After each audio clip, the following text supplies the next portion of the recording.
JYF اور PDM کے سربراہ مولانا فضل الرحمان کا کہنا ہے کہ MQM سے ملاقات کے بعد مطمئن ہو کر جا رہا ہوں۔ MQM کو اعلان کرنے میں ایک آدھ دن اور لگ جائے گا۔ حکومت کے اتحادی اب اس کے ساتھ نہیں رہے۔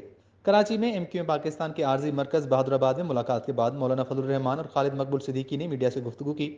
اس دوران مولانا فضل الرحمان نے کہا، عدم اعتماد کی تحریک پیش ہو چکی ہے۔ MQM کے ساتھ ہم آہنگی نہیں، بھرپور ہم آہنگی پائی جاتی ہے۔ انہوں نے کہا کہ عمران خان باہر کے مہمانوں کے ذریعے عدم اعتماد کو کاؤنٹر کرنے کی کوشش کر رہے ہیں۔ عمران خان اب قوم کے نمائندے نہیں رہے۔ دیکھتے ہیں کون سا بدبخت شہری عمران خان کے ساتھ کھڑا ہوتا ہے۔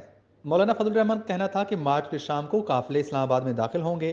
سندھ ہاؤس پر حملہ کیا گیا۔ لاجز میں 10 رضاکار موجود تھے جس پر ڈرامہ رچایا گیا کہ ہلہ بولا گیا۔ پیپلز پارٹی نے اشارہ دیا کہ MQM کے مطالبات کو تسلیم کرنے کو تیار ہیں۔ ان کا کہنا تھا، اگر بھروسہ نہ ہو تو میں یہاں کھڑا نہیں ہوتا۔